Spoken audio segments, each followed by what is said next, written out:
Good afternoon and welcome to Hill Stadium in Saco as we get set for playoff action in the Thornton Academy girls soccer team.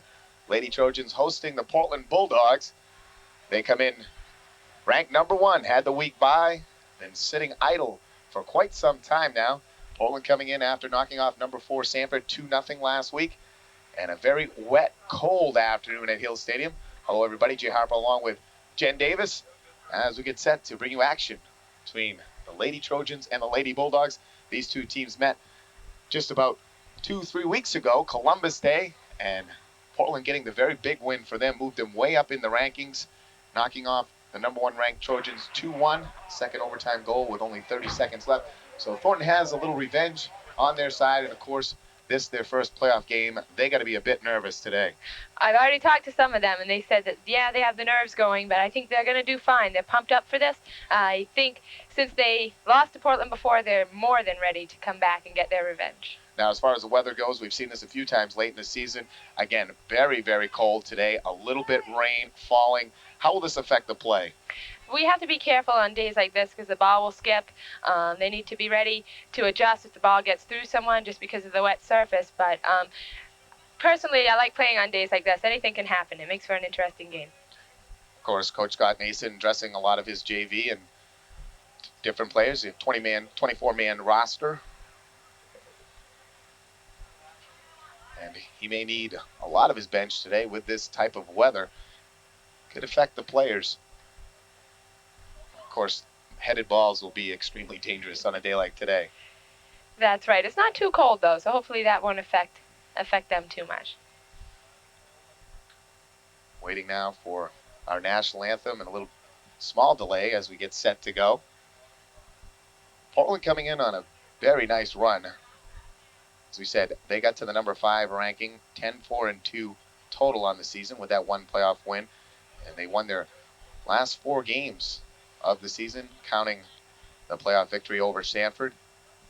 Been on a nice roll, and what they've been very good at this year is beating the high-ranked, good soccer programs. They've lost to some of the lesser teams they probably should have beaten, but they've been able to beat the Thornton Academies and the Sanfords throughout the season. That's right. Portland's done a really good job this year of getting up for the big games. I think you're going to see their team to reckon with. I mean, you can't take them lightly. And they had that 0-0 tie 4 weeks ago with Westbrook, 4 games ago, excuse me.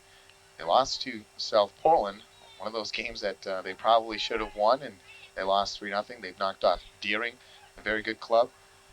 And earlier in the season, Thornton Academy did beat them 3-2, but that one that really helped them jump up in the rankings, they were hovering right around that 7-8 spot. The top 7 get into the playoffs in girls soccer this year, and that allowed Thornton Academy the 2-week bye pretty much. They hung out, haven't played a game now in a good 2 weeks, so that could be a factor for Coach Nason coming in, the jitters and inactivity on the field. Definitely. That's always tough when you have a team that has to sit idle for a few weeks. I know he gave them a few days off. He scheduled a scrimmage in there, so they have played a game. So he's tried to keep their heads in it and keep them busy.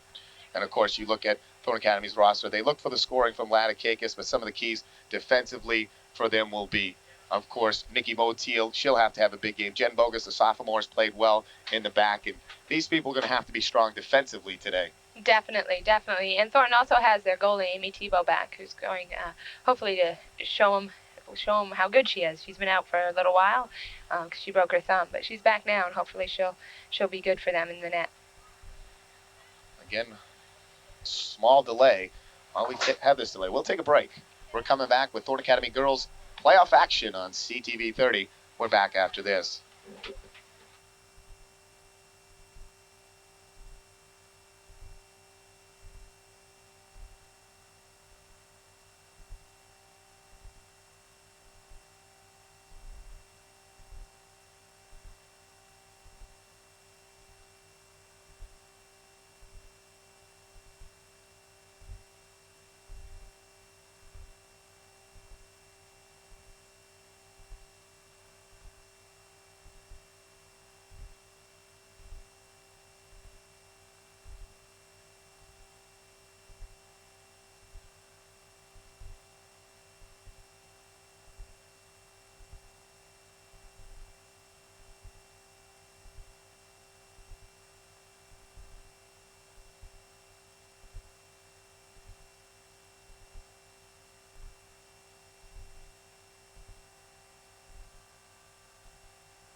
National anthem played by Don Lozier.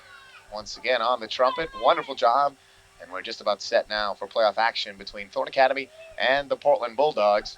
Thorne coming in 11-2-1. Portland back 10-4-1. Number 1 against number 5. And this is the second round of the playoffs.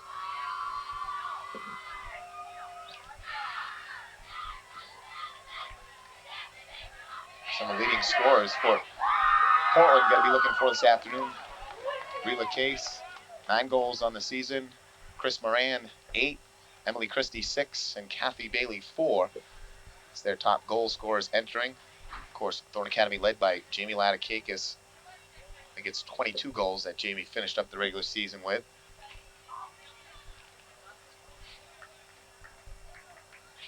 Portland in blue, Thorne Academy in the white and maroon. Thorne only their second year as a varsity program. Got the number 1 ranking this season in girls Western A, and now their first playoff game. And they got to be pumped and ready for this one.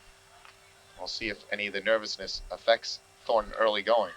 I think Thornton is really excited for this. They want people to know that even though it's only their second year as a varsity program, they should be listened to and they should be paid attention to. I know it's been tough for them this year. They haven't gotten a lot of the respect they deserve. They're definitely a good club. And again, a lot of underclassmen on the roster and filtered through in the starting lineup for Coach Nason. Which is always good because that's going to help him build a good team in the future. It's good that he can use them.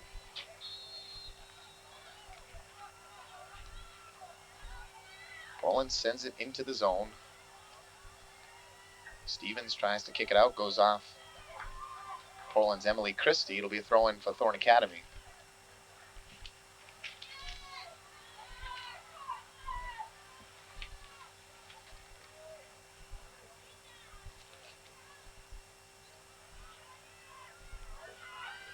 Latikakis sends it down the side. Kick up to midfield. Jill Corey gets it down, and Portland with a chance. Lynn Goodwin there to break it up, and pokes it up the side. Kept in by the Lady Bulldogs. Amanda Brewer there to head it. You can definitely tell that the ground's wet. Thornton's not placing the ball very well just yet. You can see the ball slipping around. Motiel now sends it down the left sideline. And a good boom out of there by Steph Neslin.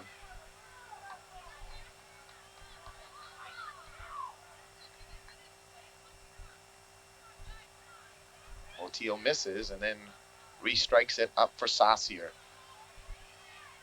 Jen Saucier looking up for Latikakis. Latikakis with some room. Now she's blocked. Try it again. Kicks it in. It's poked back up in the middle. Back over for Saucier. Saucier broken up. Lynn Goodwin with a good long kick down inside the zone. That's a good ball, too. She switched fields there, which is going to draw their defense. You're going to get their defense drawn over, and hopefully you can get an open man. Mickey Motiel back to keep it in for Thornton. Trying to keep the pressure on. Opening moments, second round playoff action at Hills Stadium on a very cold, wet afternoon.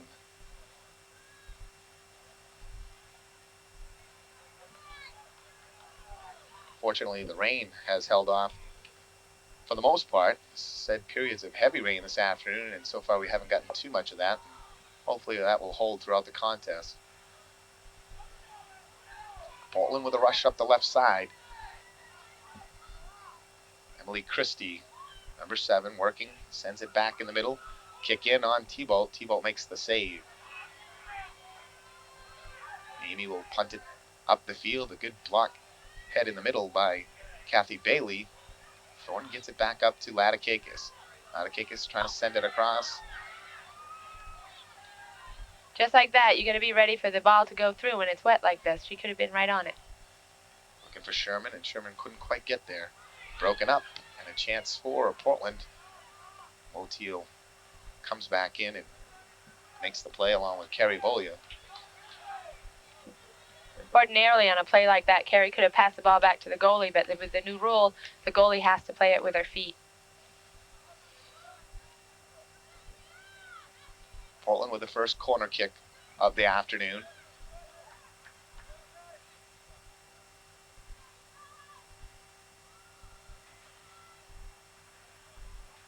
in there by Bolia. She's trying to kick it up. Goes for Motil. Motil trying to run. She's got some room now. Kicks it a little too far ahead, but there's Sherman. Pokes it along the side. Nice passing right there. Very good passing by Thornton. Courtney Canan just a little too far ahead. Portland able to get it back out of the zone.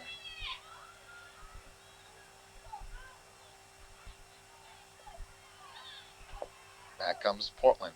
Emily Christie once again on that left side.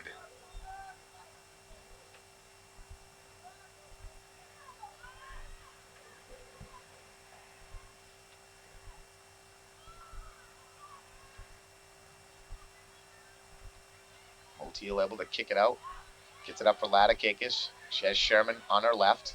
She has a lot of room. She's smart. She'll carry that ball for a while before she chips it in. She's doing exactly that. A long shot in, up high, and a nice save. Nice job. A good player can hold on to the ball and feel confident before she wants to let it go. Sometimes younger players will rush that and they'll kick it in and they will have plenty of time to have dribbled the ball. Mary Dawson, goalkeeper for Portland, with a nice save. Could expect to see a few balls slip through the hands. Very wet afternoon. That ball is slippery. You'll see some skip bounces. And hopefully we'll have no cheap goals on the afternoon, but always a potential in this kind of weather. Broken up by Goodwin and gets it on for Courtney Canan. She tries to spin it off for Ladakakis. It's blocked in there by Demers. And again, Emily Christie streaking down the left side. Tries to cross it. There's Motil, send it back out. Another crossing shot. A great save. Loose in the front. Shot, score! That was an excellent cross. She on the left, Christie on the left wing, didn't give up. She came right back and crossed the ball right in. Great save on the initial shot by Tebow, but the ball was left out in front for a rebound opportunity. I believe number 11, yes, Chris Moran. She was standing there all alone in front of the net. No one had her. You have to always be aware where your man is. She did a good job. Let's see if this pumps up the Lady Trojans. They've been able to bounce back a lot of times this year when they give up a goal, and that'll motivate them. Again, Emily Christie, great job on the left side. One cross, batted back out. She boomed it across, and that one almost scored. Tebow diving across the front of the net, arms stretched out, made the nice save, but couldn't contain it. Of course, a wet ball might have had something to do with that. Left the rebound out in front, and there was Moran, and she gets her 9th goal of the season. Ties Brila Case now for the top scorer on the team. They both have 9 goals on the season, and Portland takes the 1-0 lead.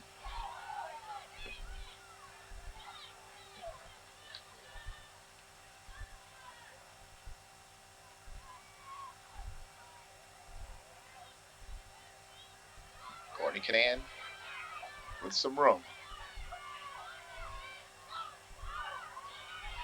It's off the back of Jamie Ladakakis, and Portland able to boom it out. Goes down the far side. Christie going after it as long as Mickey Motil comes over and strokes it up the side. Out of bounds would be a throw-in for Portland.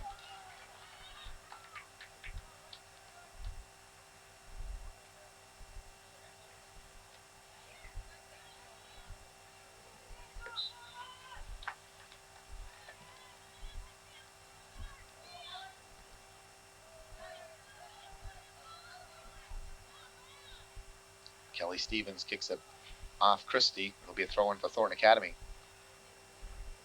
Got problems with the clock today and the PA system at Hill Stadium. Clock not working down below, so we're not sure of the time.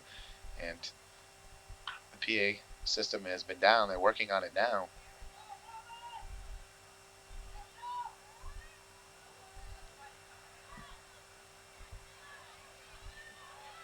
Chance for Ladakakis with the ball coming through the middle. She's bumped, knocked off it. Amanda Brewer there. Brewer trying to get it up, looking for Sherman. Then Goodwin keeping the ball in, keeping the pressure on Portland. Portland with only 1 shot on net so far. Out of bounds, it'll be a throw-in for Thornton. Amanda Brewer will take it.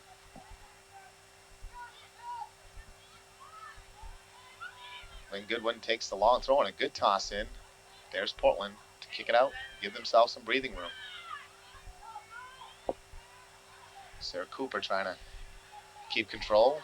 Back comes Portland. Nice pass up, looking for Christie again. And Kelly Stevens, good job spinning on the ball and kicking it back out. Carrie Beaulieu bops it up, still loose in the middle.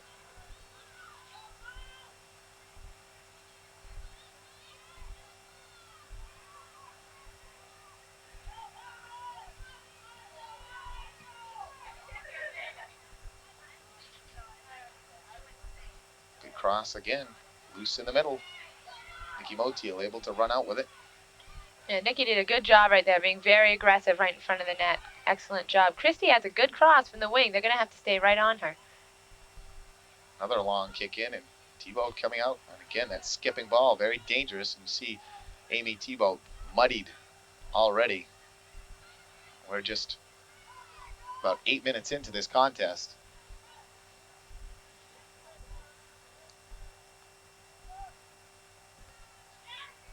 Jay Harper along with head coach of the Thornton Academy boys soccer team, Jen Davis. Steve Poulos on the camera this afternoon. Second round playoff contest in Western A. And Portland leading 1-0 on the goal by Chris Moran. Long stroke That's up. a nice ball, but for Portland. Carrie Beaulieu will get there and tries to work and spin on it. Now she wisely just tosses it out of bounds. Moran has that bandana on. It looks like she has green hair. It blends in with her own hair so well. She's loose on the side. A good cross. Another good ball. Looking for Emily Christie. And Christie not able to get up high enough to get the head on it. Sarah Cooper now strokes it. Goes out of bounds. It'll be a throw in for Thornton.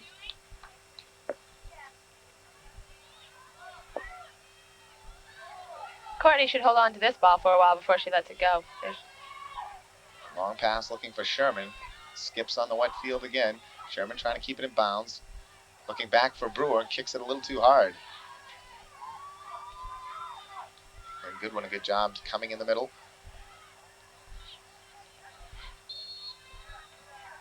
Tracy Saucier is getting caught running from side to side, and so she's leaving the middle wide open. Someone has to cover for her when she has to go out to the side to get a ball. Someone should come in and replace her. Kathy Bailey with it for Portland, looking for Christie. It's broken up. Poked back in by Demers. Now it's Emily Christie again working on that left side. She set up the first goal for Portland. Back for Bailey. And now popped out by Thornton Academy. Portland controlling the action early. Thornton only having one good bid. Nice job of Kristen keeping that ball in. Good hustle. And off for Ladakakis. Jamie with some room. Nice ball. Jamie does a very good job of settling the ball down and controlling it so she can make a good pass.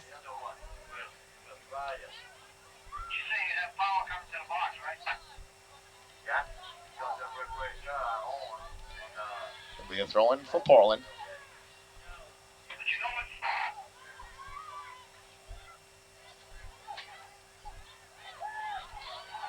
Surprising no call there. Sherman working hard. Nice ball. Ladakakis, though, covered up quickly. Loose Saucier tries to make something happen. Motiel coming in. She's being bumped. Stays with it. Pops it up. Now goalkeeper Dawson out to scoop it up for the Bulldogs. Good long punt up the left sideline, and Christie coming in on it. Makes the play.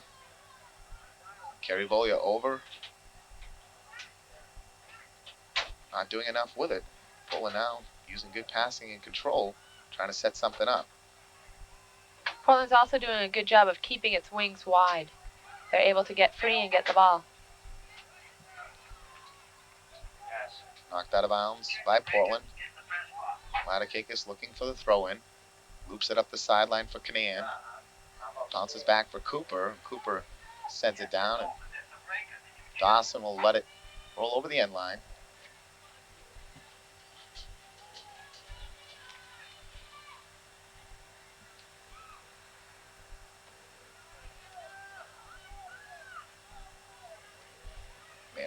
pops it back up in the middle.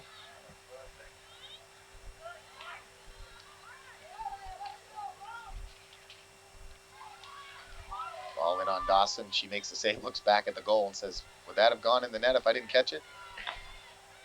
On days like today, too, it's always good to keep the ball low and shoot it low because it can skip on that grass and go right through their hands. Sometimes you get goalies who are very confident of going up high, and when they're good at that, sometimes you have to wonder how good they are at getting down to get the low balls.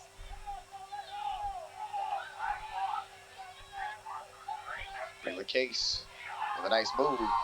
Nikki Motiel coming back, bumps her momentarily off the ball. Goodwin and Motiel trying to pass back and forth, not getting it done. And now headed over. Looks like Thornton needs to start communicating just a little bit more. They're starting to bunch, playing a little bit out of control. Referees being very loose with their calls right now, letting the girls play. Finally whistling one against Portland. Direct kick will be taken by Thorne Academy.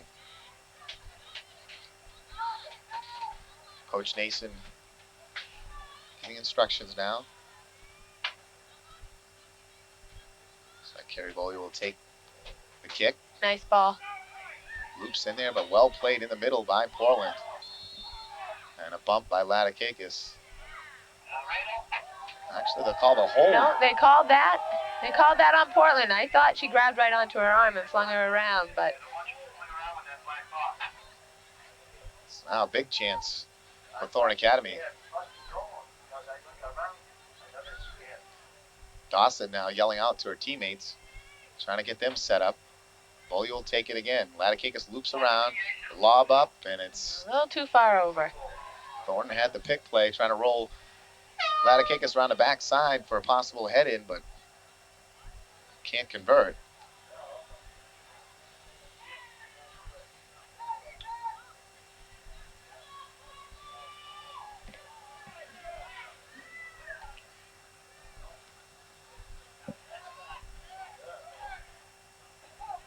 Long kick out. Motiel turns, looks for Sarah Cooper.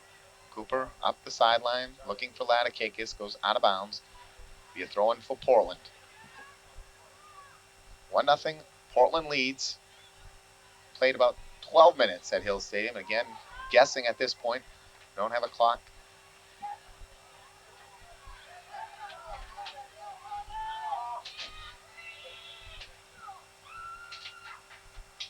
Scott Nason put Julie Jaguar in there. She's pretty good. She has some speed. If she can stay with Christie on the wing, I think she'll do a good job. Julie hasn't gotten a lot of time playing on the varsity this season. Hopefully she'll help them turn things around. Amanda Brewer giving chase. Nice kick up the side for Sherman. Kristen Sherman. Nice play coming back.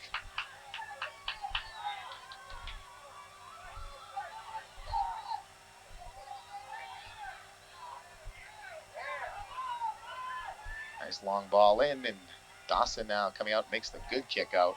Very good play just to kick it out herself. Portland now with a big break-in opportunity. And a good job by Beaulieu. Very dangerous. She gambled, and it paid off. Chance now for Sherman, trying to keep it in bounds, and she can't do so.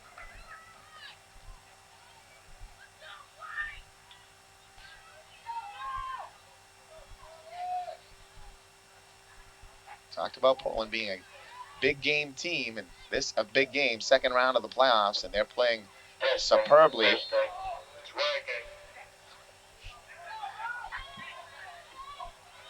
Yes, that's a sign that the PA system is up and going at Hill Stadium.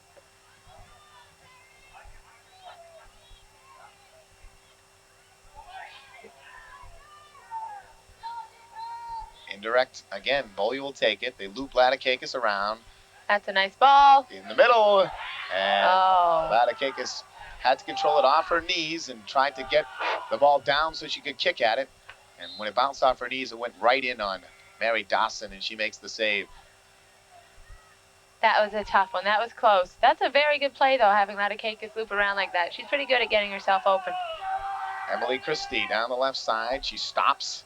Here comes the crossing pass, broken up by Bolia. I don't think Thornton's going to be getting a lot of calls on their falling. I don't think these refs are going to call it. They're just going to let them play. O'Teal knocks it off the left side. Over is Moran. Good play by Amanda Brewer. Kicked up and out of bounds by Courtney Canan.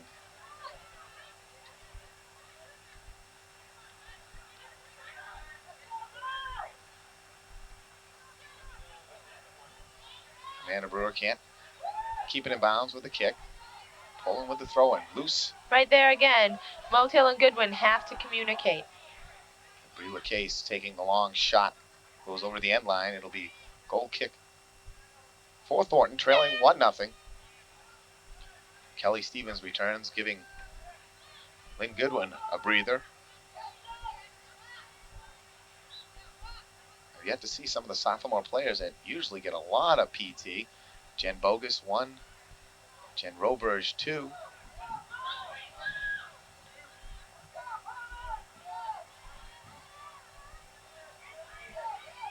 Case with a steal, coming in on Tebow.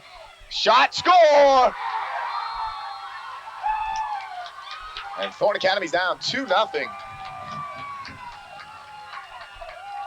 Rila Case made the steal and was point blank range in on Tebow. A great shot up high. That was a good shot. I really don't know if there was much Amy could do about that. Nikki's man beat her. She went to the ball. She didn't clear it out fast enough, and I see Amy Tebow's awfully upset, but I'm not sure if there was too much she could do about that one. Thornton Academy's inactivity now for a couple of weeks, showing early.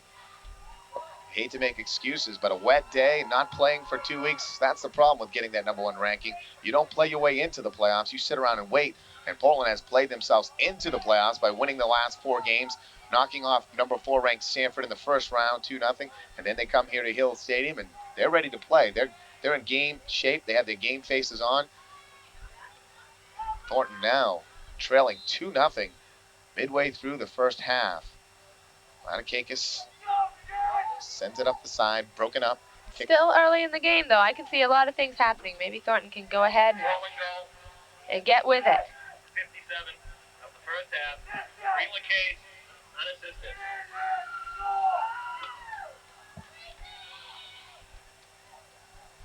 If Thornton was getting a lot of chances, I might agree with you quickly on that one, but so far they haven't had many. Poland doing a great job defensively. As you said, still a long way to go, certainly, but the better the chances have gone to Poland, and they've cashed in now twice. Thornton has had a couple of good chances, but that's it.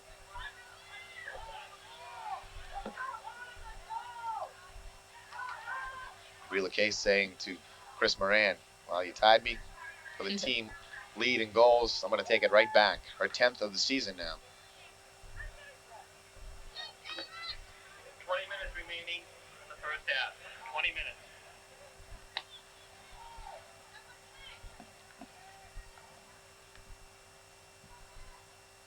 We get word that we are exactly midway through the first half.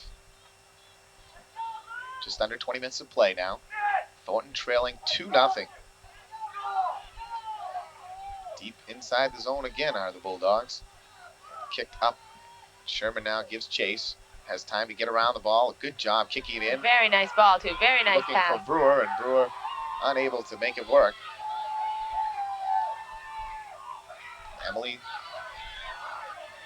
Moran looking up for LaCase, and she can't quite connect. Quite a few fans braving the cold and rain here at Hills Stadium. Portland's brought a fine contingent themselves. I also see a group of people here from Greeley, and I'm sure that they're here to see what their competition might be later on in the playoffs. Really, yes. Won yesterday to advance to the finals. Not much of a surprise for the Greeley girls. And their outstanding player, I think it's Reale, is it? She's got her 24th of the season. Bridget Foley. Foley, Greeley. exactly, yes. Excellent player. She picked up her 23rd and 24th yesterday.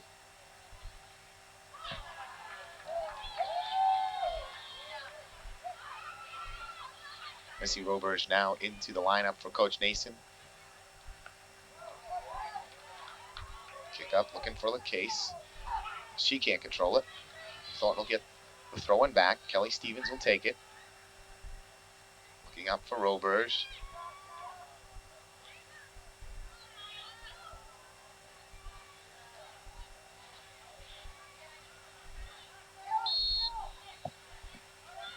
Push call against Portland. Thornton will have another.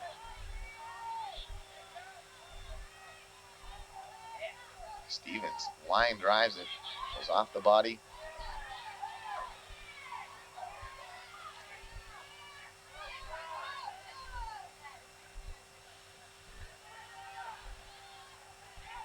In the middle for Lanakakis. Portland quickly recovers defensively. Tries to strike it up for Canan, and Canan can't contain it. She gives chase on that far side. And Portland able to kick it out of bounds off Courtney Canan. It'll be a throw in for Portland.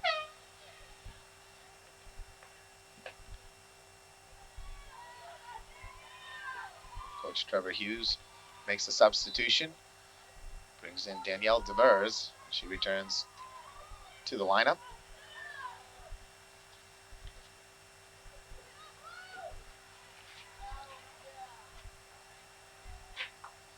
Out of bounds, it'll be a throw-in for Thornton.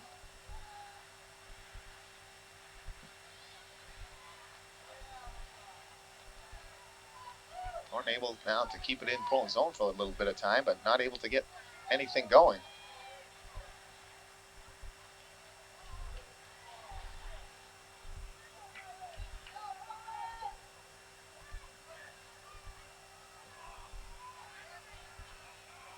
Nice ball up the side, hangs in bounds. Nice crossing pass, partially broken up, and they'll award a corner kick for Portland.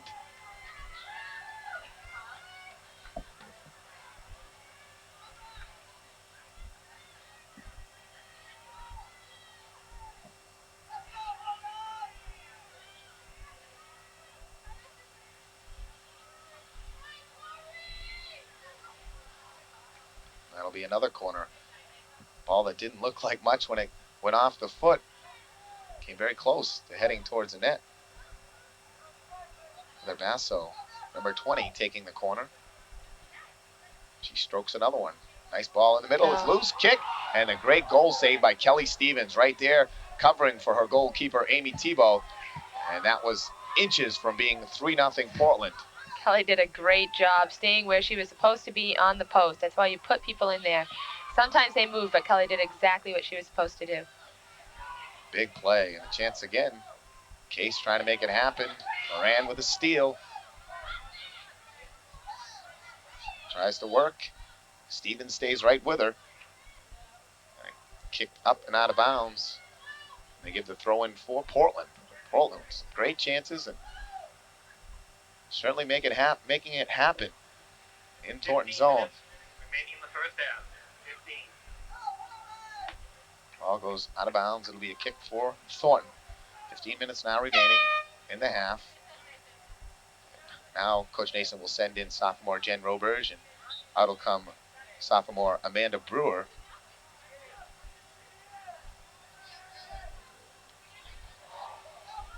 Again, Portland keeping it inside Thornton's zone. Motiel now will just poke it out of bounds.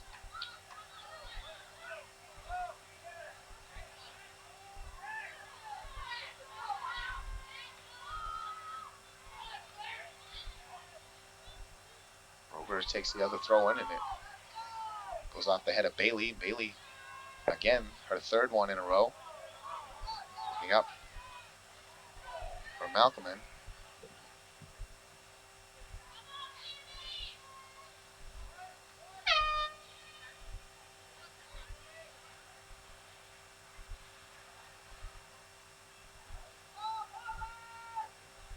Gear comes back out. And in comes Lynn Goodwin.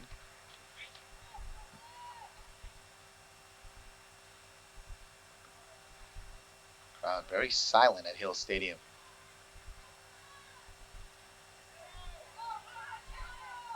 has certainly silenced the crowd with a 2-0 lead, controlling the play for the most part in the first half.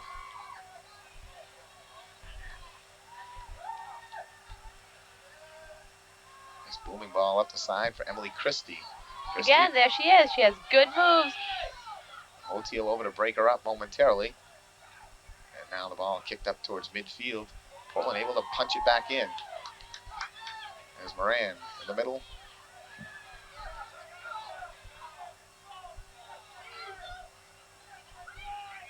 Malcolm with the throw-in, looking up for Moran. Nikki's got to clear that ball quickly. Their wings are ready to capitalize on any misplay, and they're going to be there if she doesn't clear that ball out quickly. Portland girls and boys soccer team in the playoffs. The boys playing this afternoon versus Cape Elizabeth. No small task in itself.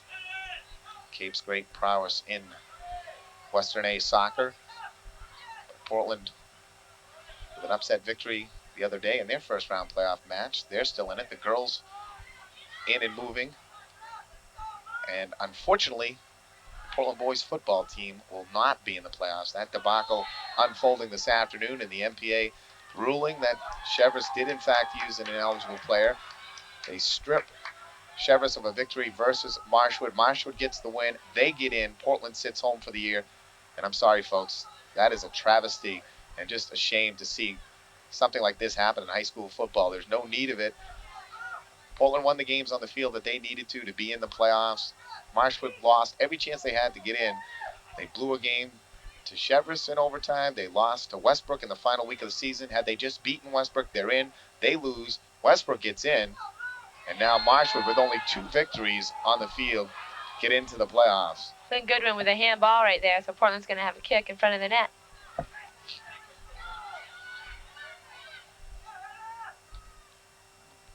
Blocked in the middle. And up the sideline. Roberge able to keep it in. Good move up. She gets knocked to the ground. And the ref wasn't looking. He was looking at the ball, so I think she definitely won't get that call.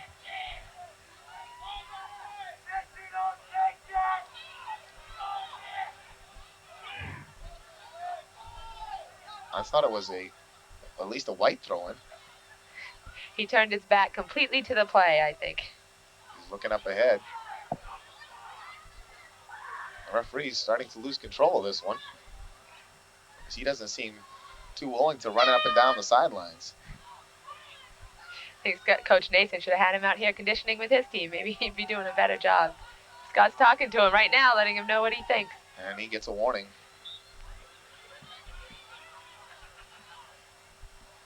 I believe Scott is definitely justified in letting him know, however. He wasn't even watching the game.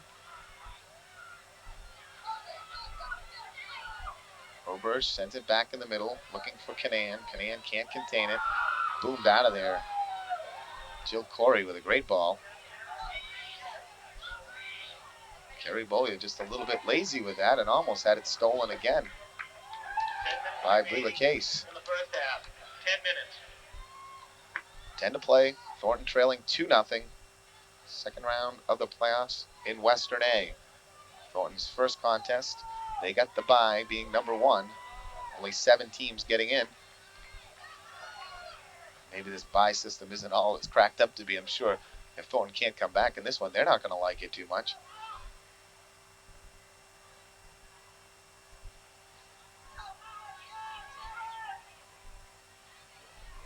Nice play by Roberge and a good ball out. Excellent ball.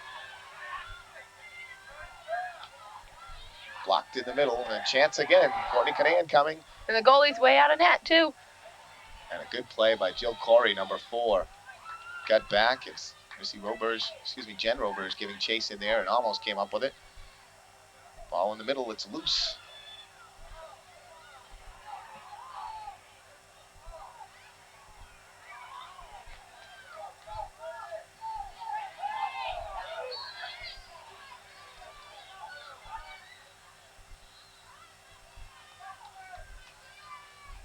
Nice long throw and a good job by Goodwin to head it. So there was Moran. Kick up for Courtney Canan. Can looks over for Sherman. Now Latikakis is getting a breather. Got a couple of good chances inside the zone, and they certainly miss her when they've gotten the ball up. This game getting physical down there, too.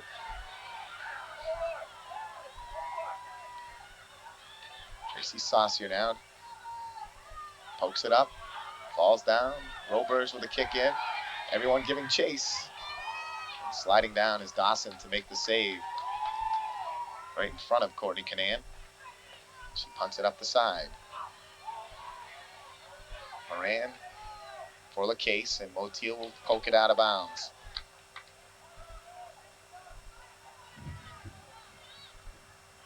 Coach Nason awful brave to be wearing those shorts today. Guess he figures if his girl's got to suffer through it, he does too. See Coach Trevor Hughes, he's in the full warm-up suit, and I'd be in that with probably a snowmobile suit on top of it. Motil looking at the side for Sherman. Kristen Sherman trying to work. Gets bumped. Thornton now will bring back Brewer and Latikakis. I see Roberge and Sarah Cooper will come out.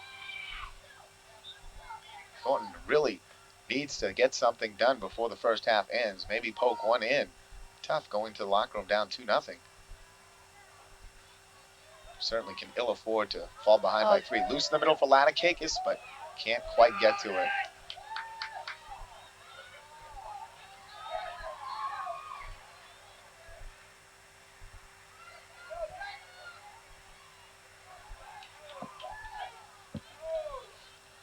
And Roberge fighting over there with Malcolman, goes out of bounds off Roberge.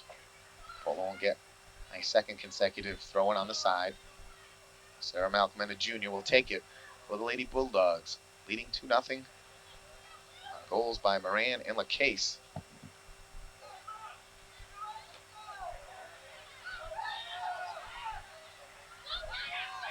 It's going to be quick.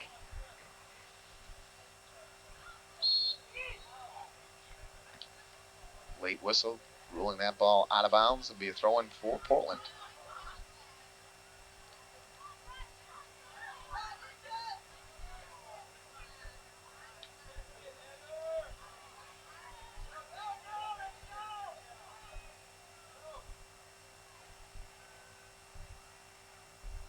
Saucier crosses it out of bounds. Again, Portland with a throw-in. Danielle Demers takes it, looking for Emily Christie. Christie, very dangerous from that side, loses it out of bounds. It'll be a throw-in for Thornton.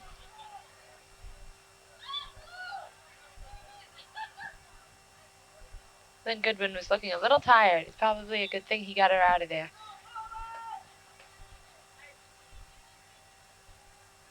Wondering, though, he's not using Jen Bogus today defensively. She's been outstanding all year. And every game we've been here, she's played most of the contest. If there's anything wrong with Jen.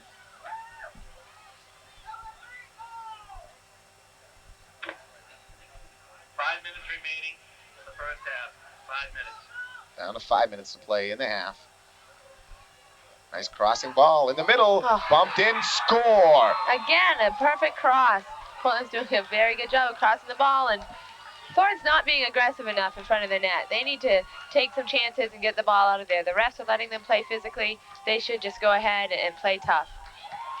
If you get a look at the Thornton players down in front of the net, very dejected, and of course you would be normally falling behind, but you got to be able to pick it up in a game of this magnitude. You can't sit there and worry about it. You got to bounce back. And that time, Carrie Bollier came across to try to block it out. She blocked it past her own goalkeeper, Amy Tebow.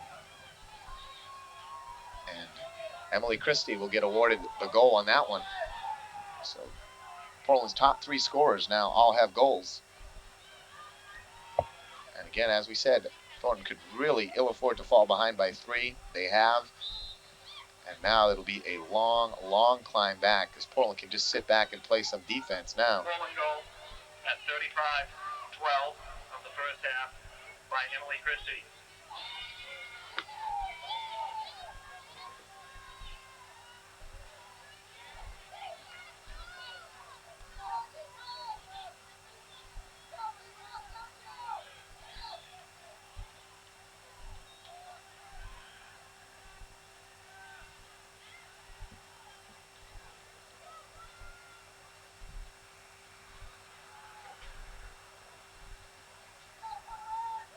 think something may have been wrong with Lynn Goodwin. I see the trainers down there working on her.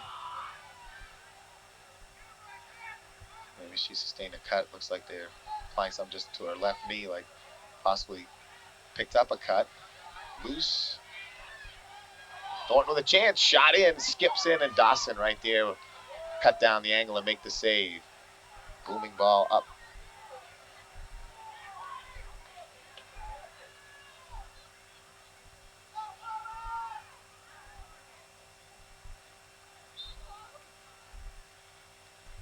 Offside's called against Portland.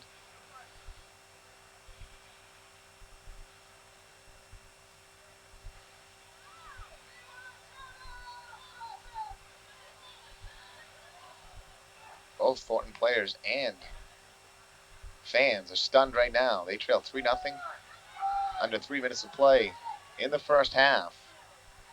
Portland has gotten goals from Chris Moran, Brila Case, and Emily Christie. Nice high ball coming in. Those are dangerous.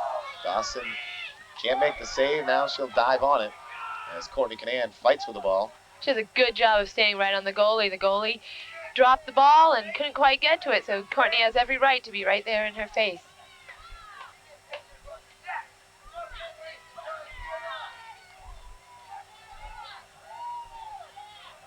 Good kick out.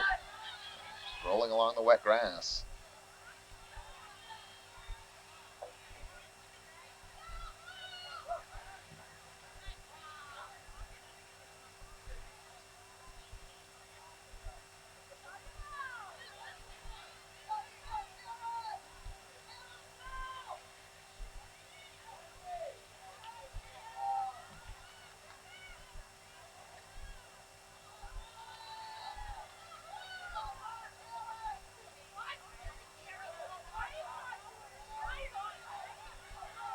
That's a nice ball. Loops in on Dawson. Covers up, makes the save, lines it out of there, blocked.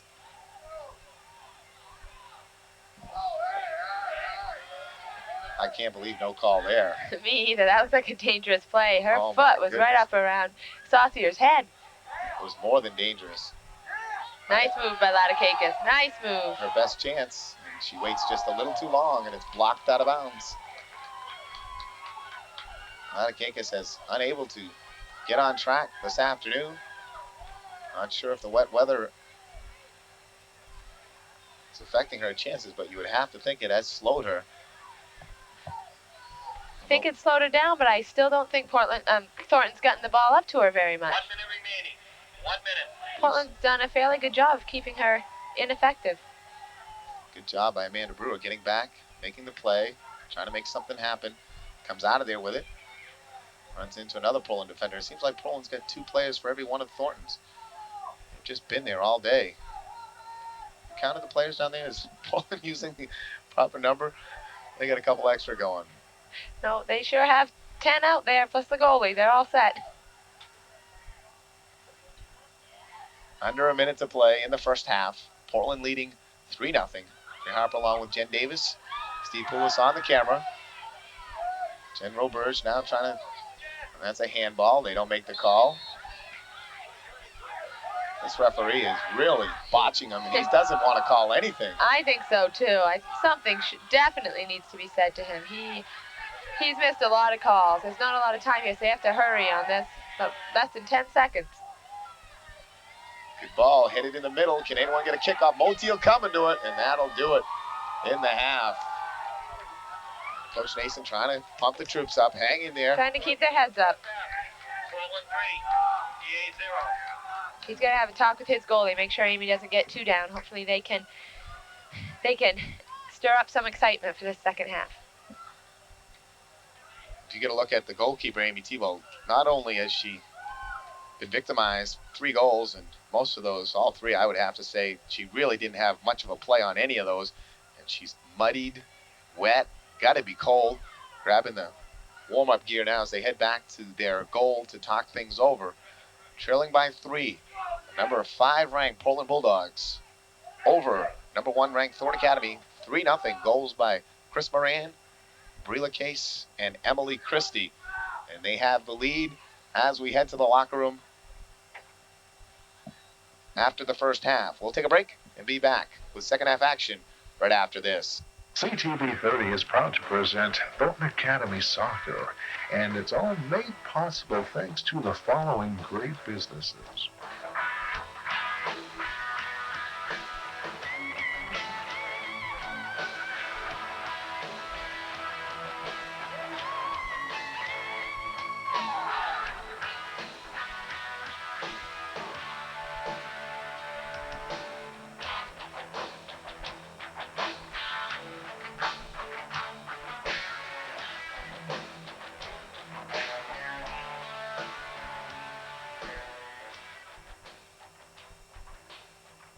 The next time you go out to eat and you want great home-cooked food, a casual atmosphere, and fast, courteous service, nobody does it better than the Golden Rooster Restaurant. They feature a wide menu selection of breakfast, lunch, and dinner specials, as well as their own traditional Greek dishes and pastries. For great family dining, the Riziakis family invites you to try the Golden Rooster Restaurant at 236 Main Street, Saco. Somebody nice who cares for you. Benefit Savings Bank's friendly, knowledgeable loan staff will answer your questions about purchasing, refinancing, or an equity loan on your home. Call for an appointment to discuss your loan needs with Fran Anton, Pat Jordan, Elaine Friedman, Bob Crozier, or Sue Lessard.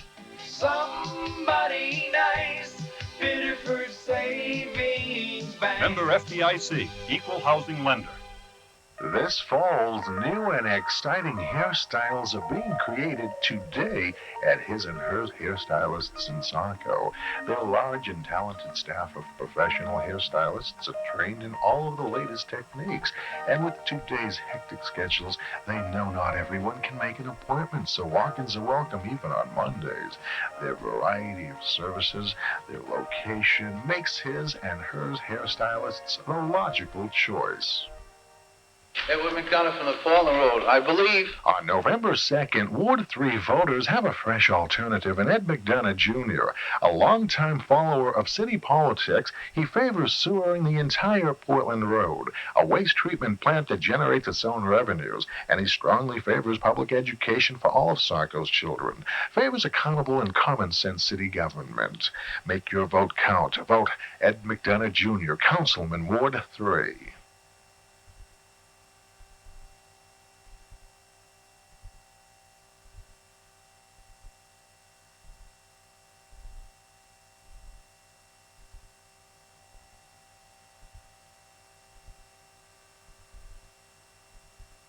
If we spend the money wisely, then there's no need for an increase in taxes.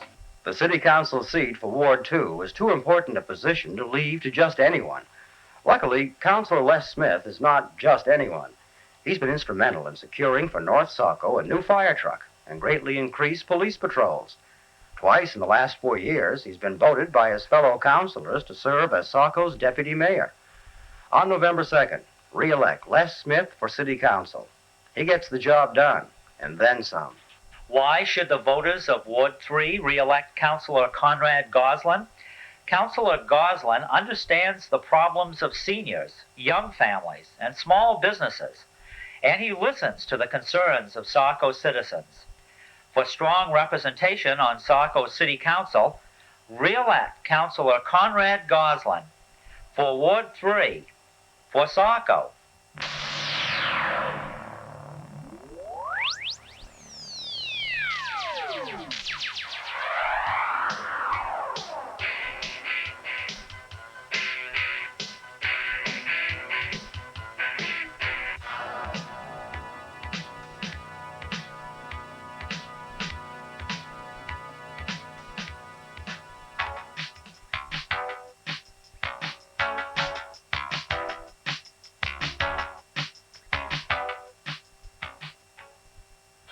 Welcome back to Hills Stadium in Saco. Jay Harper and Jen Davis, along with cameraman Steve Poulos. Nice enough to bring us coffee at the half as we get underway. Thornton Academy trailing 3-0. They really need to pump up and come out with a quick goal to start this second half, get themselves back in it. The number 5 ranked Bulldogs have come out and dominated Thornton Academy in the first 40 minutes of the contest. Nice lining ball in. Sherman coming across. Can't make the play. And Portland punching it. Good ball control. And there's Bailey with it. Kathy Bailey with a nice ball. Send it up the right side. Looking for Breela Case. Case working against Motiel. Motiel with a nice play out. Heather Basso, though, blocks it.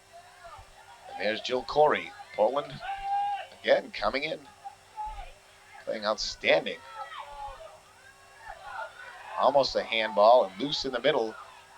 And punched out of there by Kerry Bolia as LaCase made a case for a chance for a goal. Again, with a cross. And Portland has been superb this afternoon on their crossing passes. Portland's wings have been playing extremely well today. They've been very aggressive. I wonder if Thornton should get a little more aggressive out there on the wings with them. They've got to go after the ball, got to stop them before they cross it. Goal kick out. There's LaCase again, working against Motiel and Goodwin. Coming back to cover. It's Latikakis, but she gets it off for Chris Moran. Moran loses it out of bounds. It'll be a throw-in for Thornton, taken by Goodwin. Up the far sideline, and Portland able to keep it in Thornton's zone.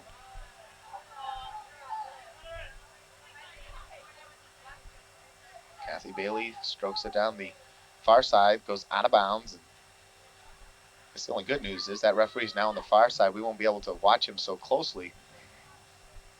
Scrutinize some of those missed calls. Heard a lot of grumblings up here in the broadcast booth about some of his lack of calls.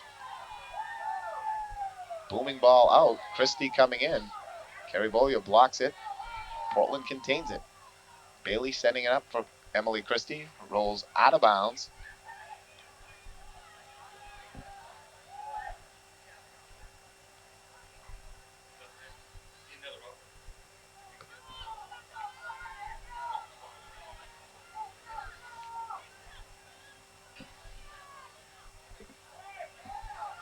Loose in the middle.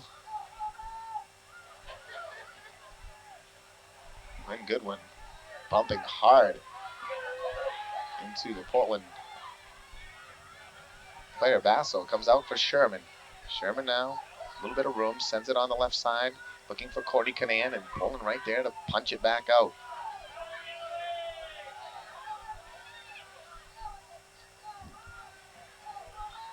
Kelly Stevens, good job.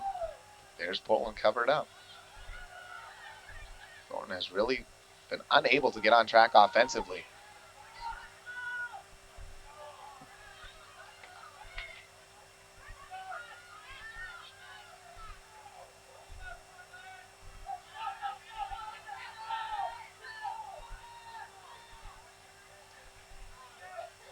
Kelly Stevens heads it out of bounds.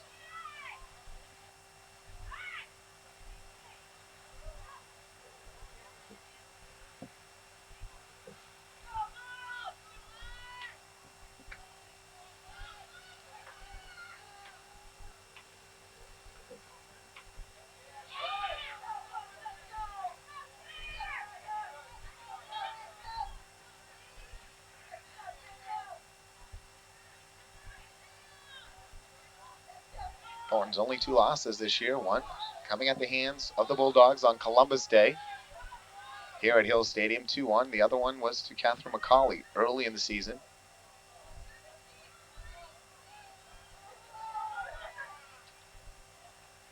Portland threatening to beat them twice in a row, and this the most important. Winner goes home. Loser stays in and plays Greeley in the Western A Finals. Emily Christie again coming with a crossing pass, blocked out in front by Kerry Bolia. Rolls out of bounds. It'll be a throw-in for Portland. Danielle Demers throws it in. It's knocked quickly out of bounds. Now she'll flip it over to her teammate Heather Basso. Basso with a nice throw-in, looking up. Motiel blocks it. Latikakis strokes it up in the middle for Kristen Sherman. Sherman coming down the wet, muddy near sideline. Good ball up. Over there, though, Jill Corey. Corey trying to make the play. Goes out of bounds off Corey. It'll be a throw-in for Thornton. Defensive play of Demers and Corey has been outstanding in this one. Along also with Heather Basso, number 20. Motiel trying to come in, keep it in. A strong kick out on the right side by Steph Newsleen. Courtney Canan trying to keep it in bounds. She can't.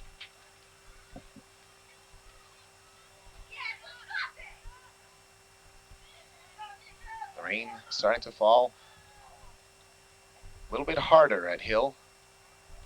And that certainly will dampen chances for a comeback for Thornton.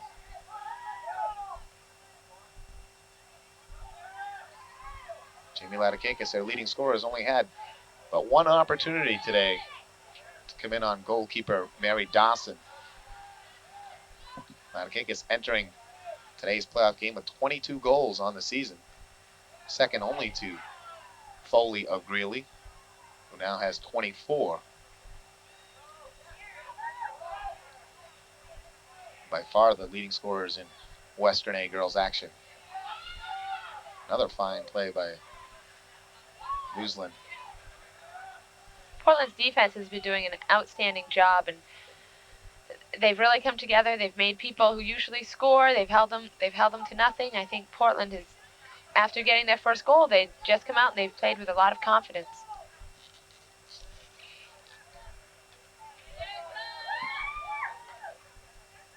Portland is also missing one of their best defenders in today's game, and so the coach has had to put in a few people he doesn't usually play. But one of their defenders, I heard, was kicked off the team or not able to play in this game because she was caught drinking at a high school dance. We all know that. A very big no-no in high school athletics. Please. Especially when your team's in the playoffs, I would think. They say don't drink and drive. Well, don't ever do that, but also don't drink and try to play high school sports.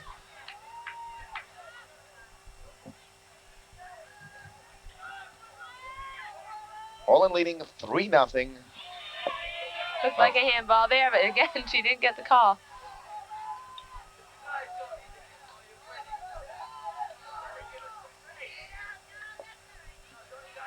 Ladakakis with a little bit of room. Now getting caught up with. She tries to send it down the sideline for Sherman. Sherman giving a good go at it. Kicks it out of bounds. It'll be a throw-in for Portland. The only other thing Thornton has going for them is every time we've been here to cover a game, CTV 30, Thornton has come away victorious, and there have been a couple, folks, where it didn't look good. At Deering last year, at South Portland this year, and they've come back to win. So there is still hope in our minds and, of course, in our hearts for these Lady Trojans having an outstanding season, and it would be just so tough for them to deal with losing in the first round, really, for them. Although it is the second round of the playoffs, this is their first contest, and they get to the big dance, and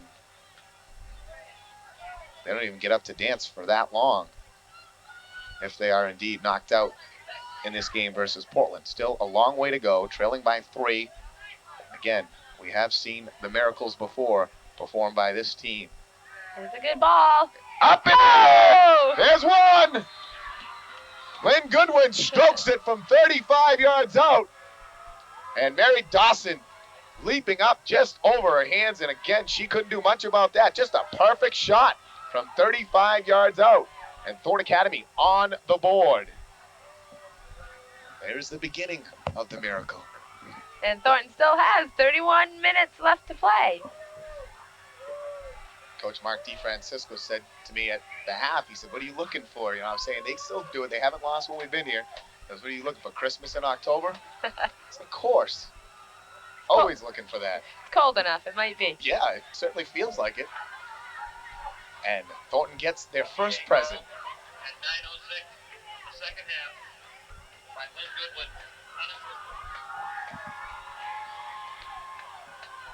Lynn got her first goal earlier in the year on a play somewhat similar, although that one bounced by it. This one she totally earned. That was just a perfect shot. And she was laughing about that one. This one I don't think she's laughing about because, again, couldn't come at a better time, and certainly a perfectly placed shot from long range. Thornton Academy now on the board, trailing 3-1.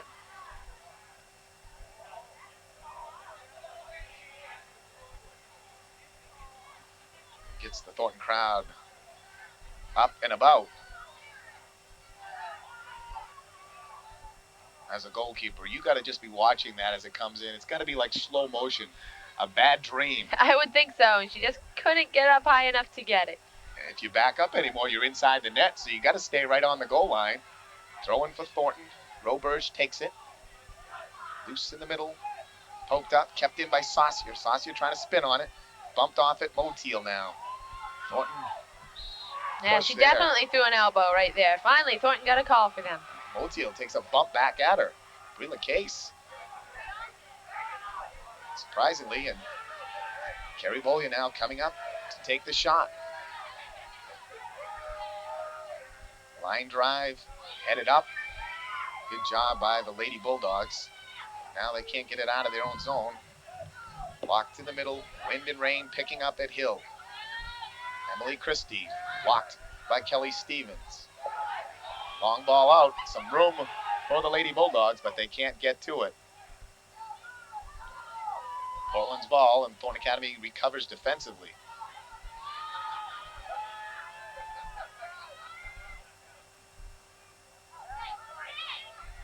Emily Christie turning, trying to make a move. Blocked, and it goes out of bounds. Another throw-in awarded to Portland. Long throw-in. Kelly Stevens with a good job kicking it out. And now it's loose for Sherman. Sherman misses on the first try. She gets a second chance. And now she's kicked off the ball. Nice job by Erica Morgenstein. Be a throw-in for Thornton Academy. 28-20 to play. We gotta get in there. We can get a shot off on this. Loose in the middle. Chance shot. Oh! Blocked. Yeah. Rebound. Still loose. Still in there. Still in there. They're letting him play. My goodness. Thornton Academy with 4 chances. They Here we couldn't go. Here we convert. go again. Shot. Save. Dawson and Portland avoids disaster in front of the net. She got very lucky on that. My goodness. Thornton with 4 chances, and I certainly thought the first one, I don't remember who was taken. I think it was either Sherman or Canaan in the middle. I thought for sure that was going in, and they were unable to unload and get it past Dawson.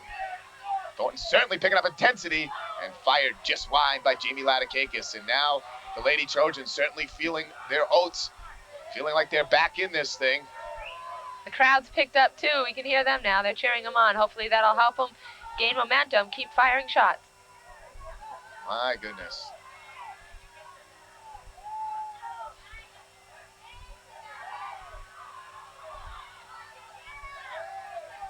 Be a throw-in for Thornton. Give Dawson credit, though. She hung in there and made the saves. And that last final shot fired by, I believe, Cooper was right on net. Dawson was placed perfectly and down low to make the nice save.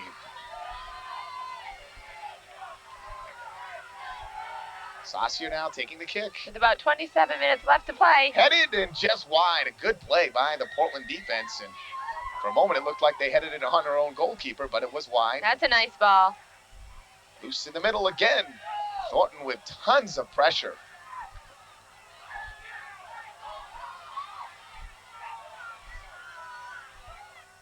Long throw in. Portland able to head it out. Kelly Stevens trying to block it. Moteal now comes back, trying to keep pressure on. Now Portland finally clears it into Thornton's zone, relieving that immense pressure put on by Thornton Academy. Again, a nice pass up the sideline. Courtney Canaan. Courtney trying to keep it in, looking for a crossing pass, and it's knocked out of bounds by Jill Corey. Corey only a sophomore, and she's played outstanding, as we said earlier. Blocked in the middle. Goodwin comes in. Big bump, no call. certainly letting the girls play today, and they have played tough. Blocked and loose, and Dawson will come out to make the save. You look at Amy Tebow back in Thornton's net. She's been very inactive here in the second half and trying to stay warm. And I'm sure she wants to keep it that way. Sure she doesn't mind after the first half she had. Good ball up the sideline for Christie. Looking for the shot. Punches it in. Tebow out to make the save.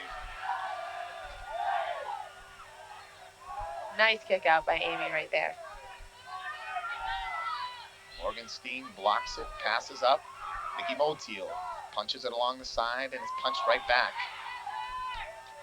Loose ball, Carrie Bolia trying to recover. Chip in. Tebow out to make the play. Christie, an excellent job again. She is a threat anytime. We know her goal scorer of the season, but I'd like to see the assist. I'm sure she's got a ton of those. Thornton trailing 3-1. 24:45 to play in the contest.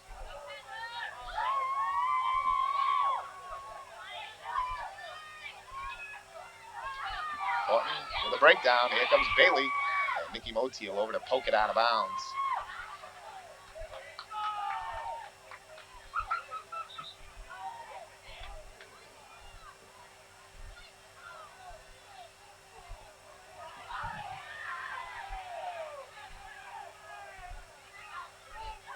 Thornton now takes the throw-in. Jen Roberge up the sideline. Headed, and Sherman fights with it. Good job by Roberge. Slams it down the side, out of bounds. Jen Roberge has come in and now done an outstanding job. Thornton getting the offense going.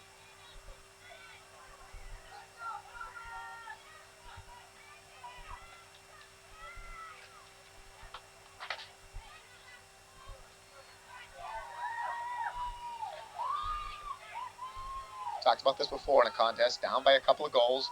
That crucial second goal to get it within one has to come within the last 5 minutes. So still a long time before Thornton really in that desperate area. You get that goal to make it 3-2 with 5 minutes to play, and then you got the final 5 to go for the tie and send it to OT. So still a lot of time for these girls of Thornton Academy.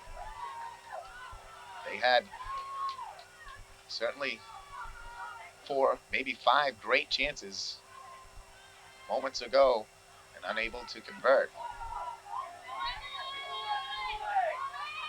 Christie coming again. Carrie Boyle over to poke it out. Up for Latikakis. Latikakis spins on it. Good kick out. Loose. And here comes Nice Latikakis with a steal. Got Sherman. Strokes it down the sideline. One more person to beat. And there is sophomore Jill Corey to make the outstanding sliding steal. Sherman slides it in. Jamie rushed that throw in, and the ref felt that it was an illegal throw.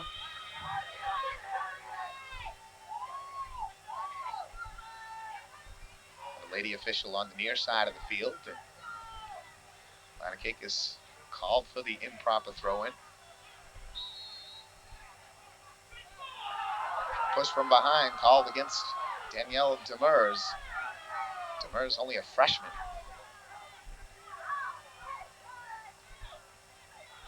Coach Trevor Hughes has, as does Thornton, a lot of underclassmen. He certainly has a lot of seniors, more than Thornton does, but he's got many juniors, sophomores, and freshmen on his roster as well.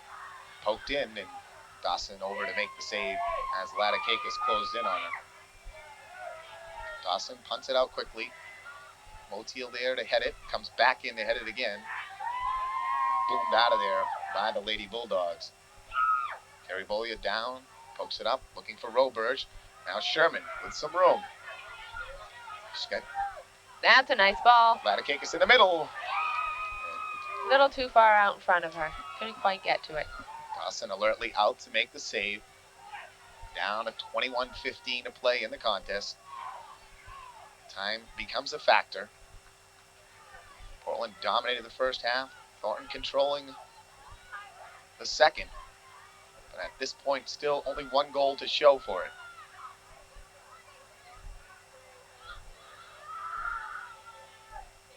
Thornton gets within 3-2, and are unable to come back, that flurry in front of the net will live in infamy for these girls.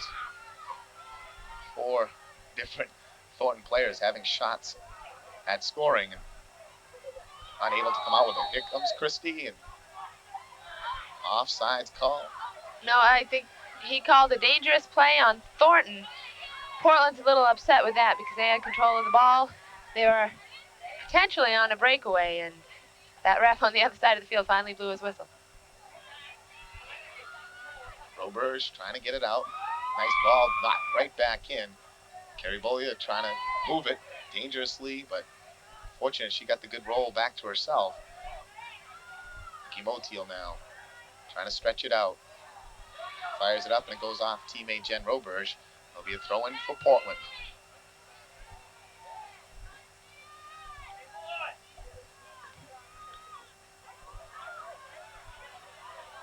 Kelly Stevens giving her a good bump on the back.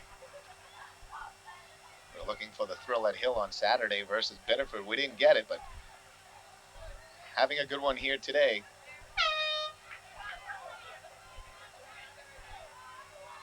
Missy Roberge now checks in, and out goes Courtney Canan.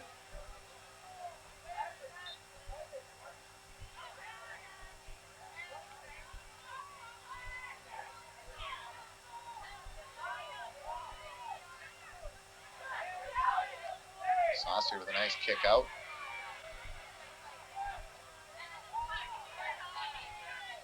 Good pass down the sideline. Goodwin turns on it. Good ball in the middle for Roberge. Roberge kicks it down the middle. Sherman never saw it. Boom, back out of there. Chris Moran now with a steal and some room to roam. Another good cross. Loose in the middle, and it just goes right through the crease. No one able to get to it. Someone's got to get on her. She'll cross it right in there again. Motiel with a good job of heading it out. Portland, they say, stays in bounds. Now they lose it out. Roberge with the throw-in. Headed back inside. Roberge now trying to get it to the middle. Good kick again, and look out, here comes Christie. She's dangerous from that side. She tries to make her magic work. Double teamed, and Thornton able to kick it out of bounds. 16 minutes to play in the contest. Thornton cannot afford to give up another goal now. They have to keep Portland off the board if they're going to have any chance at coming back in this one. Long pass in, Roberge and Sherman giving chase. Back goes Corey. She spins on the ball and does a great job at knocking it out of bounds. Jill Corey, certainly one of the unsung heroes today for these Bulldogs.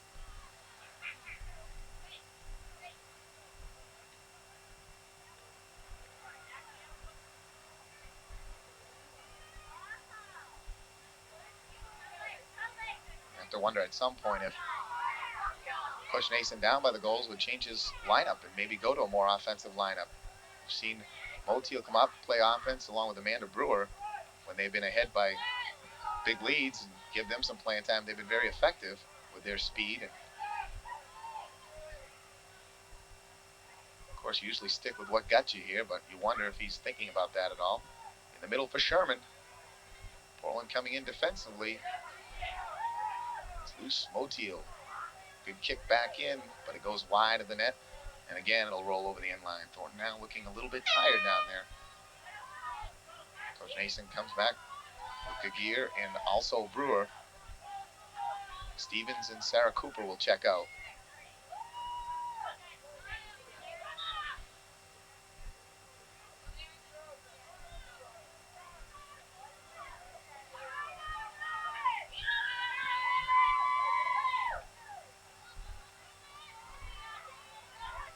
Kristen Sherman with some room. She's got to turn on it now. Loses it. Roberge now takes it. Blocked. Bailey kicks it up. Motiel comes back in. And there's LaCase with a nice move. Portland wants a call. They don't get one. Rolls in on Dawson. She makes the save.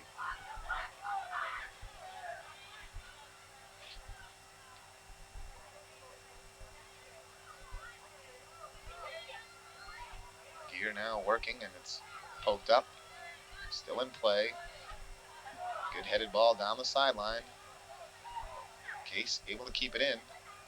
Now knocks it off Thornton, and they give the call to Thornton. Should have been a Portland call there.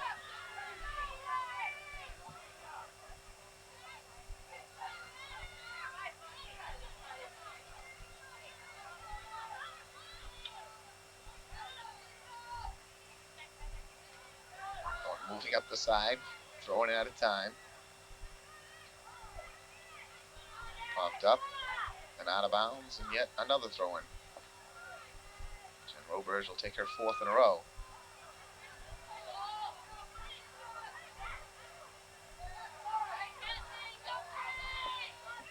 Good job by Motiel sliding down. And again, right there, they head it again.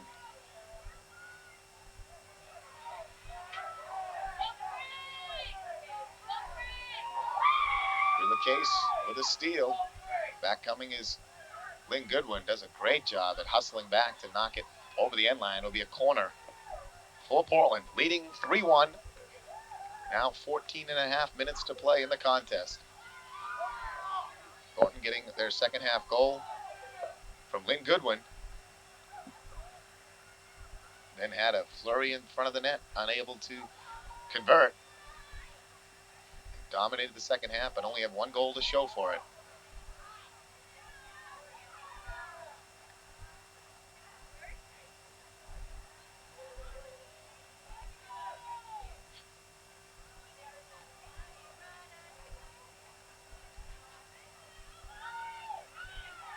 Motiel now coming out. Nice pass up the sideline looking for Sherman. Morgenstein there, though, to kick it out of bounds. Portland can certainly afford to do that now with a 2-goal lead as we wind down in the contest. Demers heads it out of bounds. Loose. And there's Erica Morgenstein again.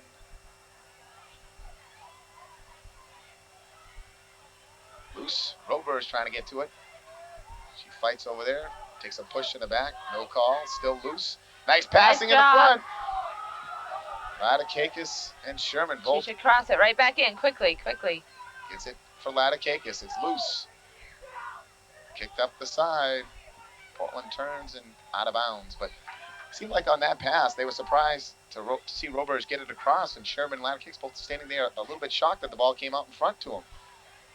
Didn't look like they were ready for it. No, they have to be ready to anticipate everything. I don't know if Thornton's waiting for calls, but by now they should know that they're not going to get very many calls. They should just go out there. They should play. They should be just as pushy and scrappy as Portland's being. Especially inside their own end, inside Portland's end. On the offensive side of the field, they should certainly be pushing and going for everything they can and hope that they rule the no calls and can get themselves a scoring opportunity. Time, of course, a factor, but as we said, can't panic till you get to about the 5-minute mark. If they haven't got it to within 1 by then, you really got to go crazy. Oh. Good ball, loose, shot, score! There they go, and 12 and a half minutes left to play. Goodwin with a great cross from deep outside, and Dawson couldn't make the save. She lost control of it. And I'm not sure who collected the loose ball.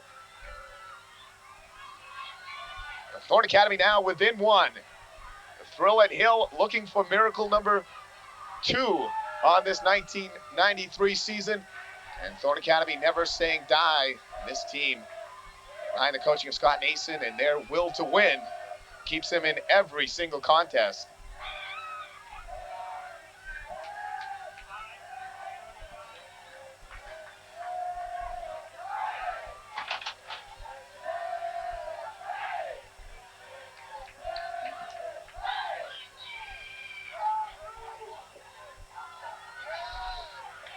Still waiting for official word on the goal. Goodwin with a nice cross, though. She has now been a major factor in both goals for Thorn Academy. It's 3-2, 12-21 to play in the contest. Jay Harp along with Thorn Academy's boys soccer coach Jen Davis, Steve Poulos.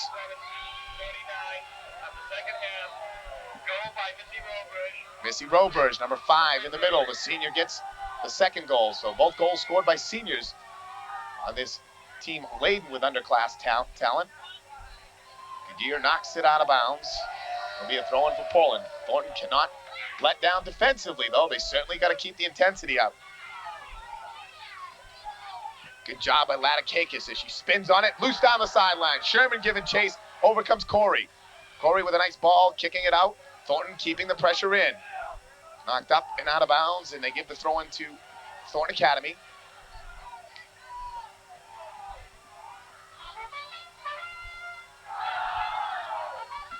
Taking on World Cup atmosphere at Hill Stadium.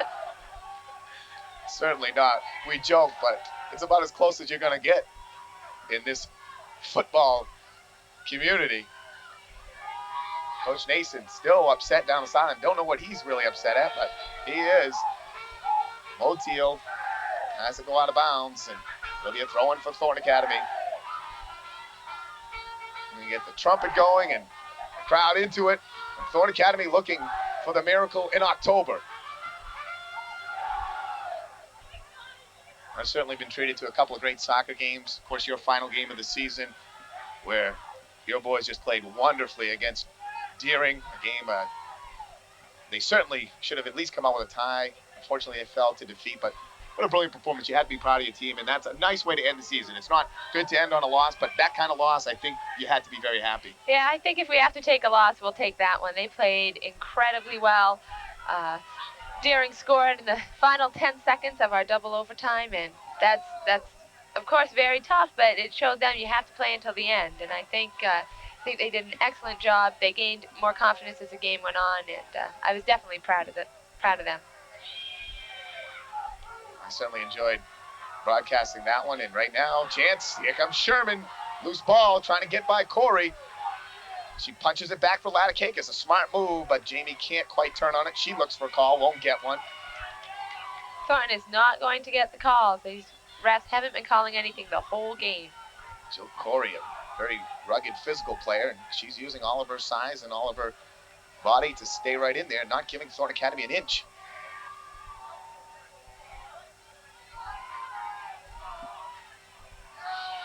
Field gets more and more muddied, especially along this near sideline, where play has seemed to have been for the most part of the second half. Motiel has to just head it out of bounds, and Thornton has to keep pressure on. Now within that 1-goal range, but they can't afford to give one back. Nice ball up the middle, but there's Corey.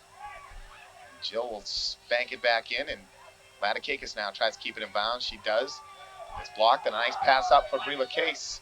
And Nikki Motiel wisely just pokes it out of bounds.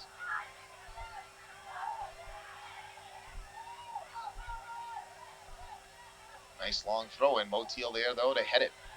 Latikakis pokes it, still with it. Latikakis looking up. Left it for Brewer, and Amanda Brewer able to come out with it. Nice send up the sideline. Missy Roberge now giving chase. The ball will stay in bounds. There's Jill Corey. And actually, Roberge beat her to the ball, but got too much foot on it. Let's see what they award here. Should be a Portland kick, shouldn't it? What's the call? They're giving Thornton Academy a corner? No, I do believe they called a goal kick. Exactly. Proper call. Kristen Sherman needs a break now as Coach Nason brings in Courtney Canan.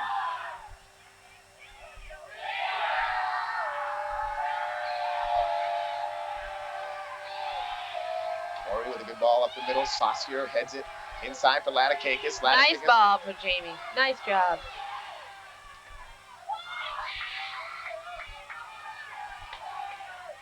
Good ball again, back in. Courtney Canan trying to turn on it. It's taken down, the ball loose, kept in bounds. Well, they say it went out of bounds, and they'll give Thornton a throw in. Roberge looking, trying to get it inside. It's headed back to her. She heads it back, comes back at it, kicks it up. Latikakis unable to get to it before it goes out of bounds, and it'll be a goal kick for Portland. Down to 7:25 to play in the contest. Thornton Academy trailing 3-2. Second half goals by seniors Lynn Goodwin and Missy Roberge have Thornton within striking distance. Goodwin can't control it, and Portland able to relieve the pressure. Goodwin poke it in the middle. Kathy Bailey there for Portland, though, able to kick it. But she sends it out of bounds, and Thornton will take the throw in once again.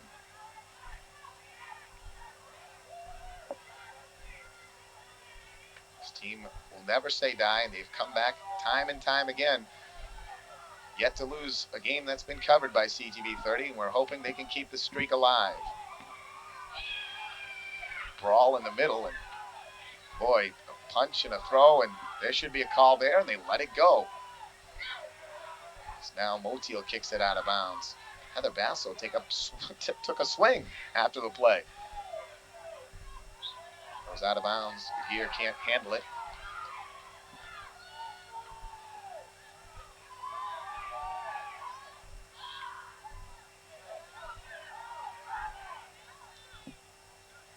You're looking up for Latikakis. Latikakis in the middle. Corey sends it high in the air. Headed by Brewer. Brewer comes out with it. Nice ball along the sideline. A little too far ahead of her. I don't think she's going to get to it. Giving chase. Scooped up by Dawson.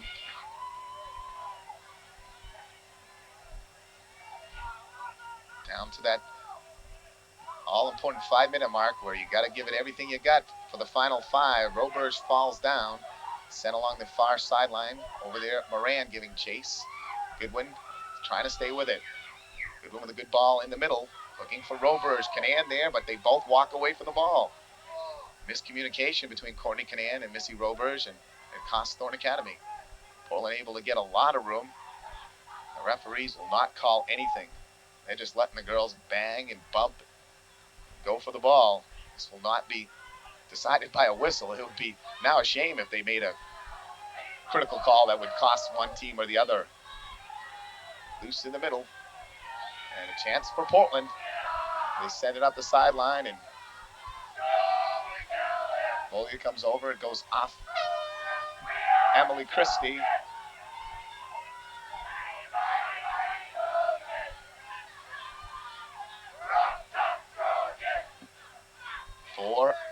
.40 to play.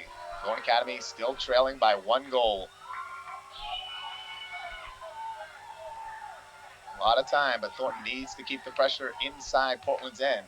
Chance for Brila Kay. She turns, crosses in the middle, loose for Bailey. And now they'll... Oh, that could be dangerous. Let Tebow cover up, and she does. And Tebow needs a good punt out. Gets it high up the sideline. Latikakis trying to control. She gets blocked in there by Basso. Basso a little bit shaken up. She walks along the sideline, and she has to lay down now. Looking for injury timeout. He can't get one. And Thornton Academy with control, and they'll let him play. And now go out of bounds, and Portland will get finally an injury timeout.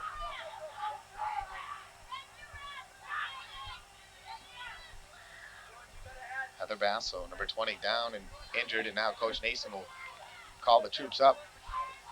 Oftentimes with that, the ref has to wait until one team has gained control or gained possession of the ball, and I don't think that ref noticed that she was down at the time of the first throw-in.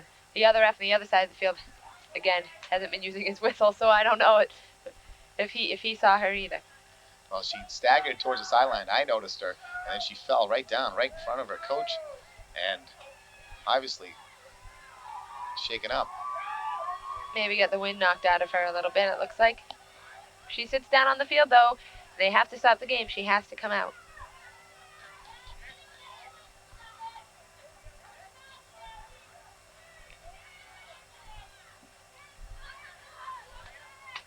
Three minutes, 52 seconds to play as we see Coach Trevor Hughes talking with Heather Basso. She's a senior.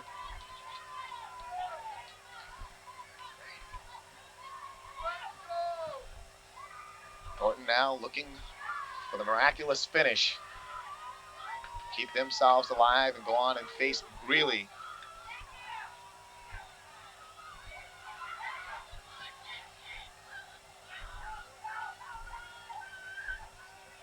There'll be a throw-in for Thornton Academy. Again, the final 3 minutes and 52 seconds of regulation.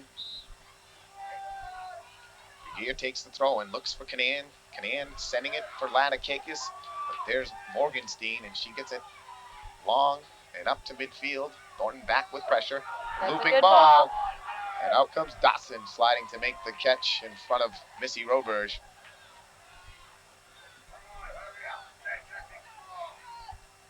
Dawson with a punt out. Brewer tries to break it up. Now Goodwin does. Moran and Goodwin battling on the far sideline. A good ball by Moran. Back comes Amanda Brewer. She works it out of bounds. It'll be a throw in for Portland. Portland gets it in quickly. Looking for LaCase. Gets it up for Goodwin. Goodwin for Bailey. Kathy Bailey sends it back and out of bounds. Down to 3 minutes to play in regulation. Thornton trailing 3-2. They need to get the pressure to this end. That, a very precarious whistle. Thornton did have possession, and they blow the whistle to stop it. Long ball in. Carrie Bollier going way back to her goal line. Smartly.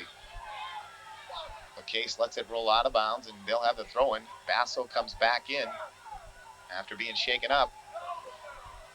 Clock ticks. Down to 2:15 to play. This is a time when Portland coach might throw in some of his subs too. Let that clock run while he gets people in and out of the game. The clock still runs. Nice job of breaking that one up. Thornton back though with a steal. Saucier trying to make something happen. She bumped off it. You throw in for Thornton Academy.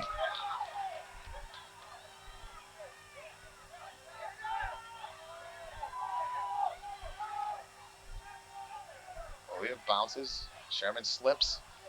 Gets back to it. Gear trying to get there.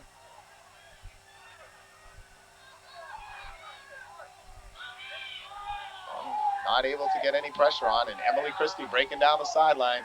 Only 1:20 to play. And every second that the ball's in this side of the field, they call the bump on Christie. Thornton with a kick out.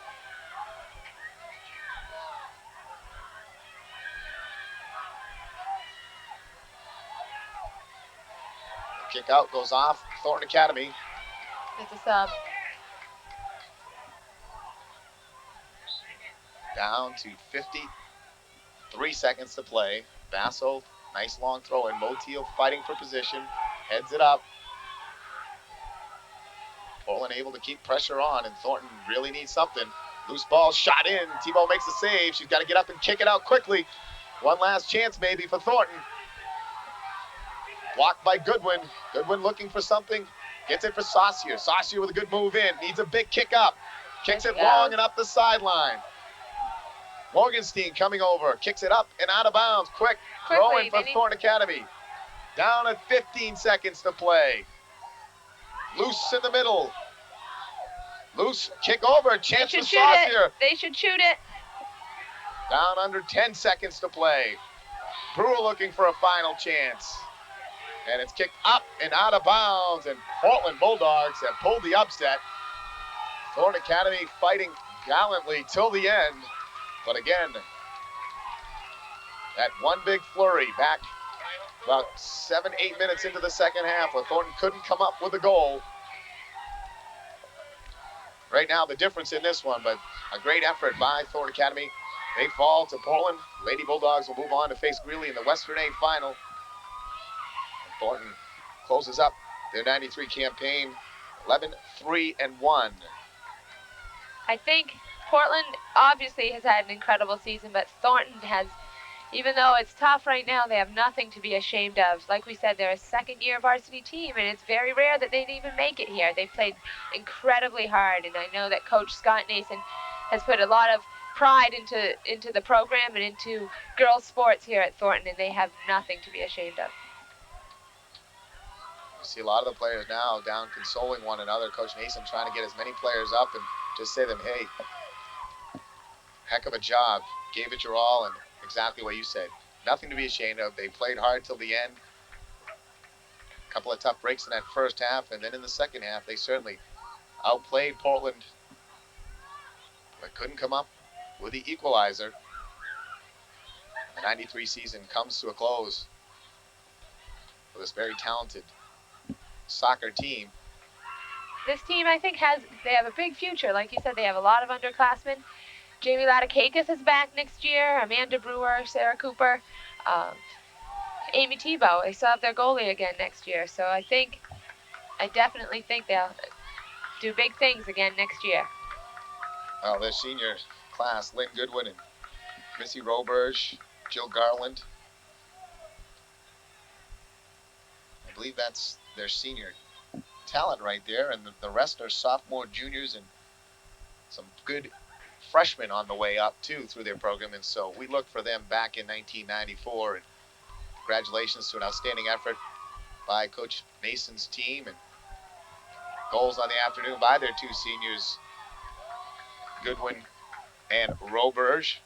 Portland came and they played that big game, and boy, they came ready in that first half and took that 3-goal advantage, and we knew that would be trouble. Thornton had the 2-goal answer, but not the 3 in that second half. Coach Trevor Hughes and his team now have every right to be excited and proud of their efforts, and they move on to face a very good Greeley team, ranked number 2 in the heel, so it'll be 5 against 2 for the Western 8 finals on Saturday morning. Thornton Academy, again, closes their season at 11-3-1. Congratulations to all the girls. Outstanding performances. I've certainly enjoyed our coverage and being here as a broadcaster. And Jen, I have to thank you, Ben Lozier, for helping out, and Steve Poulos doing the outstanding camera work throughout the season. Best of luck to the team when they head off to their winter activities, playing sports, and of course keep up the work in the classroom, girls. Congratulations. Tough way to end it. Doesn't matter if you win or lose. It's that you gave it your all, and you did. That'll do it for us. I'm Jay Hopper saying so long from Hills Stadium. We'll see you again real soon. CTV 30 is proud to present Thornton Academy Soccer, and it's all made possible thanks to the following great businesses.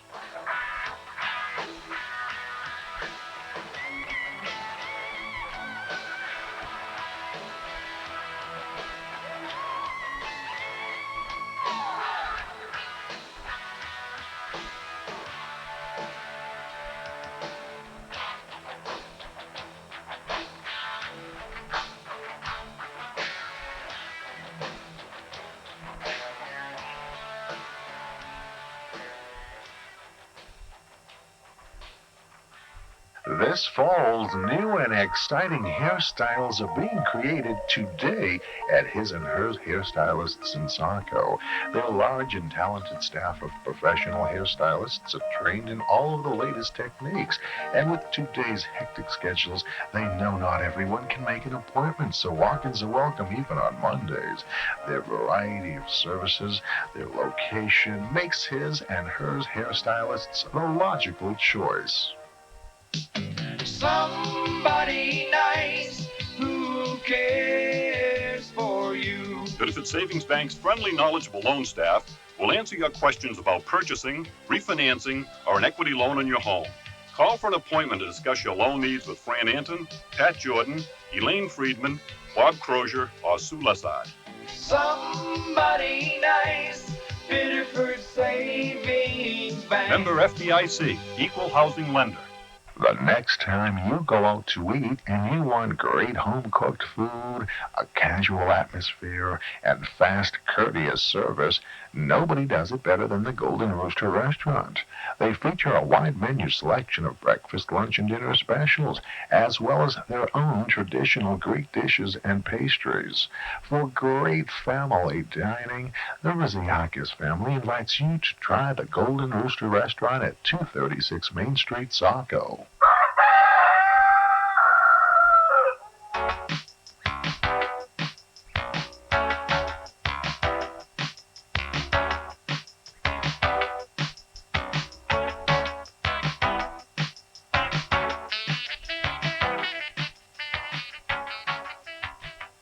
Edward McDonough from the Portland Road. I believe. On November 2nd, Ward 3 voters have a fresh alternative in Ed McDonough Jr. A longtime follower of city politics, he favors sewering the entire Portland Road, a waste treatment plant that generates its own revenues, and he strongly favors public education for all of Saco's children, favors accountable and common-sense city government. Make your vote count. Vote Ed McDonough Jr., Councilman, Ward 3. And you don't think Saco's sewer system needs improvement? Think again. The EPA has required that over $3 million of modernization be done within the next 2 years. Updating Saco's sewer system will create more jobs and at the same time a cleaner environment. Don't drop the ball. On November 2nd, be on the winning team by voting yes on the sewer improvement bond. Paid for by the Saco Business Association. If we spend the money wisely, then there's no need for an increase in taxes. The city council seat for Ward 2 is too important a position to leave to just anyone. Luckily, Councilor Les Smith is not just anyone. He's been instrumental in securing for North Saco a new fire truck and greatly increased police patrols. Twice in the last 4 years, he's been voted by his fellow councilors to serve as Saco's deputy mayor. On November 2nd, re-elect Les Smith for city council. He gets the job done, and then some. Why should the voters of Ward 3 re-elect Councilor Conrad Goslin?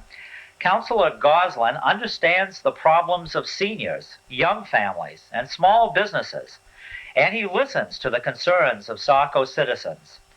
For strong representation on Saco City Council, re-elect Councilor Conrad Goslin for Ward 3 for Saco.